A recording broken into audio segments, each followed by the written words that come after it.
बिस्मिल्लाहिर्रहमानिर्रहीम। अस्सलाम वालेकुम 10th क्लास बेटे, कैसे हैं? उर्दू की बुक खोलें अपनी।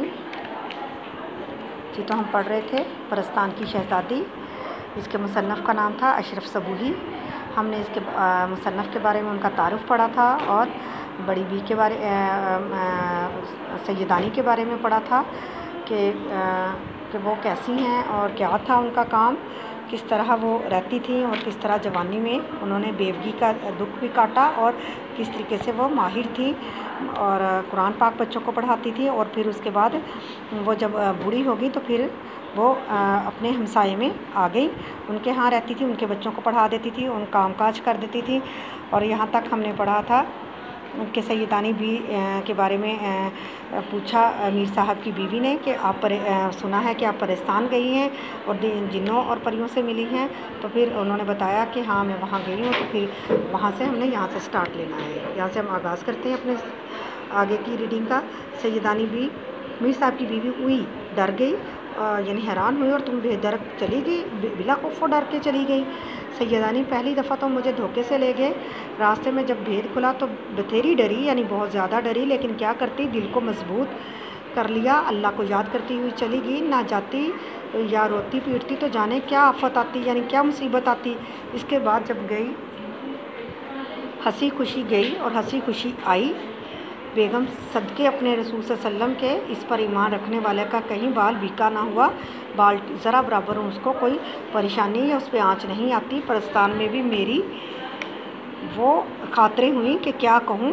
सैयदानी भी बताती है कि मेरी परस्तान में भी वो खातरें हुई, मैं सदके अपने रसूल पे जाऊँ कि उस पर ईमान रखने वाले का कहीं पे भी कोई बुरा नहीं होता उसके साथ। मीर साहब की बीवी कुछ भी सही बुआ, यानी उसको बोलती है सैयदानी को, मीर साहब की बीवी, कि कुछ भी सही बुआ, कुछ भी हो, मेरा तो पित्ता फट जाता, मैं तो डर के, यानी कि मैं तो खौफ और डर के मारे मर ही जाती, सूरत देखते ही जान निकल जाती। सैयदानी, नहीं भी, ये सब कहने की बातें हैं, डर की बातों से डर लगा करता है। जहाँ डर सामने आया फिर कुछ भी नहीं हुआ। देखो, हम बीमारी से लोग कितना भागते हैं और जब बड़े से बड़ा दुख भी आ जाता है तो सहना ही पड़ता है, यानी बर्दाश्त करना पड़ता है। और ये हकीकतन बेटा ऐसे ही बात है, कोई जब आप पे मुसीबत आ जाती है तो आप उससे भाग तो नहीं जाते, तो जब अल्लाह की तरफ से आ ही जाए तो फिर आप उसको वो सहनी पड़ती है, आपको बर्दाश्त करनी पड़ती है। इसी तरह सैयदानी ने भी यही कहा, मीर साहब की बीवी, मैं तो फिर कहूँगी कि तुमको शाबाश है, सद रहमत इस पर जिसने तुम्हें दूध पिलाया, यानी तेरी माँ पे बहुत रहमत हो कि जिसने तुम्हें इतनी बाहिम्मत बनाया, जिसने तुम्हें दूध पिलाया। अच्छा, हमें भी सुनाओ क्या हुआ था, क्यों गई थी परस्तान, कैसा मुल्क है, वहाँ क्या क्या देखा। यानी बेसाख था वो, एकदम से उसने इतने सवाल कर दिए, क्यों गई थी, कैसा मुल्क था, कैसा परस्तान था, क्या क्या वहाँ तुमने देखा है। सैयदानी बोलती हैं, वो किस्सा याद आता है तो कलेजे पर सांप लौटने लगते हैं, परेशान होने लगती हूँ। परस्तान की शहज़ादी जिसके जोड़े टांकने गई थी बहुत सर हुई, यानी एकदम वो मेरे पीछे पड़ गई। दूसरी परियों से भी मिन्नतें की कि सैयदानी अम्मा यहीं रह जाओ, दुनिया में अब तुम्हारा कौन है, मगर मैंने एक न मानी। मुझ बदनसीब को तो अपने जैसे इंसानों की बेमुरवतियाँ देखनी थी, बेमुरवतियाँ की थी, क्या थी, बेलिहाजियाँ देखनी थी। मुझ बदकिस्मत को तो अपने इंसानों की बेमुरवतियाँ देखनी थी, जो उन्हें बुढ़ापे में नज़र आई कि कैसे अपनों ने उनसे मुंह मोड़ लिए जब उनके पास रुपया पैसा ना रहा, बुढ़ापा आ गया, उनके अंदर हिम्मत ना रही। परस्तान में क्यों बसती, वो तो अल्लाह ने तुम्हारे दिल में रहम डाल दिया, जो गोर घड़े का ठिकाना हो गया, जो तुम्हें रहने का ठिकाना मिल गया, वरना तेरे मेरे दरों की ठोकरें खानी पड़ती। मीर साहब की बीवी सैयदानी भी, सब अल्लाह के हाथ में है, बंदे की क्या ताकत है कि भूखे को दे या पेट भरे को दे, पेट भरे से छीने, यानी ये किसको है कि किसी को देता है या उससे छीनता है, ये अल्लाह को ताकत है, वो जिसको चाहे उसे नवाजे। हर एक अपनी तकदीर का खाता है। हमारी यानी असल क्या है, हमारी औकात क्या है कि किसी के साथ सलूक करें।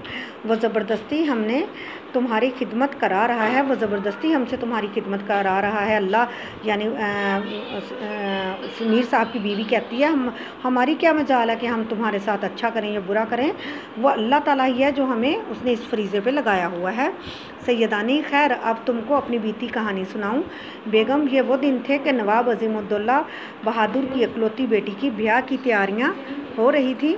मार यानी बेतहाशा एकदम से जोड़े सिल रहे थे। अव्वल तो यानी शुरू में तो मुझे रात दिन वहीं रहना पड़ता। काम हल्का हो गया तो दिन को चली जाती और शाम को अपने घर चली आती। एक रोज़ जैसे बच्चे मकतब से भागते हैं यानी स्कूल से मदरसे से भागते हैं, मेरा भी जाने को जी नहीं चाहा और कई जगह से बुलावे आए, न गई। शायद जुमा था, कितने ही दिन नहाए को हो गए थे।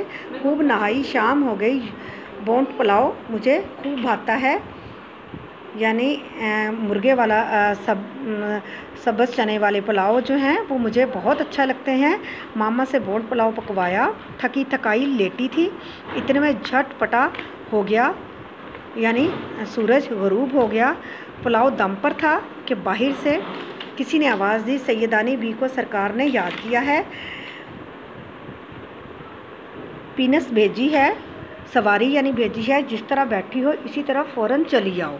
मैं बड़े नखरों से जाया करती थी, ऐसे बेवक्त और अपने भाउन की पकवाई हुई चीज़ छोड़कर, यानी जो मुझे अपनी पसंद की चीज़ मेरी पक रही थी उसको छोड़कर खड़े हो जाना मेरी आदत के बिल्कुल ख़िलाफ़ था। लेकिन होने वाली बात मैंने ज़रा इनकार ना किया और जैसी बैठी थी सफ़ेद चादर सर पर डाल सवार हो गई। नवाब साहब का महल मेरे घर से कोई 2 आने डोली होगा। काजी बाड़े से निकले और खानम का बाज़ार आया। पहले तो मुझे ख्याल ना आया हुआ, जब बहुत देर हो गई और हट्टू बजू की आवाज़ ना आई, बाज़ार के चिराग भी झलकते हुए दिखाई ना दिए, यानी उसको अपना इलाका ना नज़र आया सैयदानी बी को कि ये मैं कहाँ से जा रही हूँ। मुझे बुलाया तो बड़ी बी ने है, लेकिन मुझे रास्ता वो उसको नज़र ना आया। तो पर्दे की झरी खोली, जो पालकी में बैठी हुई थी उसके पर्दे की झरी खोली। अब जो देखती है तो जंगल साईं साईं कर रहा है, यानी इर्द गिर्द जंगल नज़र आ रहा है और वीरान जंगल है और पीनस को जैसे पहिए लगे हुए हैं, उड़ी चली जा रही है। कलेजा धक से बाहर आ गया, यानी हैरानी से एकदम से परेशान हो गई। बदन में सनसनियाँ आने लगी, हाथ पांव ठंडे पड़ गए कि ये क्या गज़ब हुआ। ये मुए कहाँ लिए जा रहे हैं, ये यानी इस जंगल में कौन सी सरकार है। लेकिन मरता क्या ना करता, दिल कड़ा करके मैंने अपनी आवाज़ निकाली और पूछा, यानी अपने आप को संभालते हुए और दिल को बड़ा करके मैंने पूछा, ए कमबख्तो, मुँह से तो फूटो, मुँह से तो बोलो, मुझे कहाँ ले जाओगे? अरे वो तुम्हारी कौन सी सत्यानासी सरकार है जहाँ मुझे लेके जा रहे हो? हंसते हुए किसी ने जवाब दिया, सैयदानी बी खफा क्यों होती हैं, नाराज़ क्यों होती हैं? बादशाह सलामत ने बुलाया है। कोई दम में महल्लात दिखाई देते हैं, यानी कि थोड़ी देर बाद ही महल्लात नज़र आने शुरू होते हैं। ऐसा मालूम हुआ कि जैसे कोई पालकी के पास बोल रहा है। मुंह निकाल कर जो देखा तो बेगम क्या कहूँ, एक बेचा की शक्ल का आदमी था, यानी बुरी सी शक्ल का आदमी था। बकरे का सा मुँह, घोड़े की सी टांगें और पालकी आप ही आप चली जाती।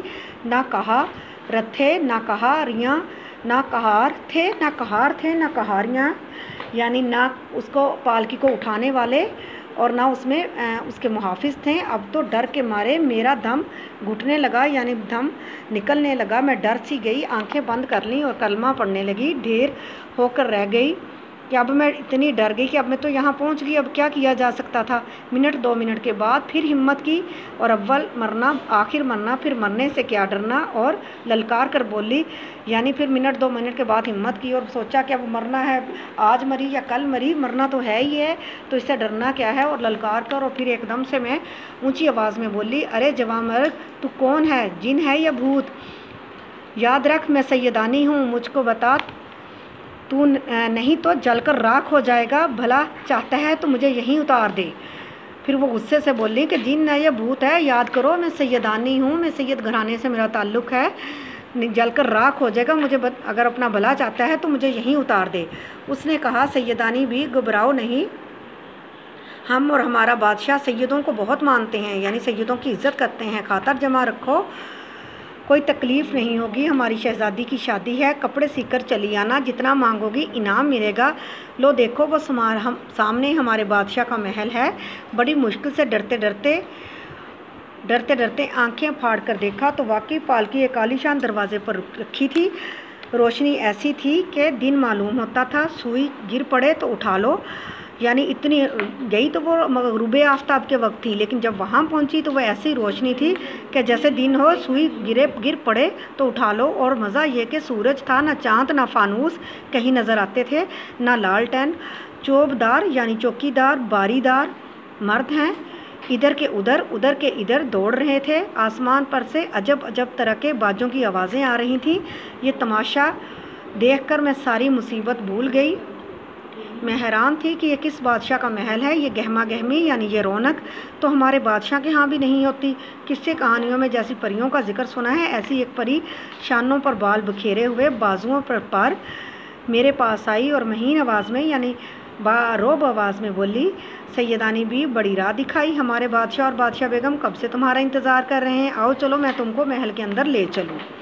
चलें बेटे, आज की रीडिंग हमारी यहीं तक है और इंशाल्लाह हम नेक्स्ट डे बाकी की रीडिंग मुकम्मल करेंगे। इसको आपने अच्छे से पढ़ना है और इसकी मीनिंग याद करने हैं और बड़ी इंटरेस्टिंग ये स्टोरी है, आपने इसको दिल लगा कर पढ़ना है। ओके, अल्लाह हाफिज़।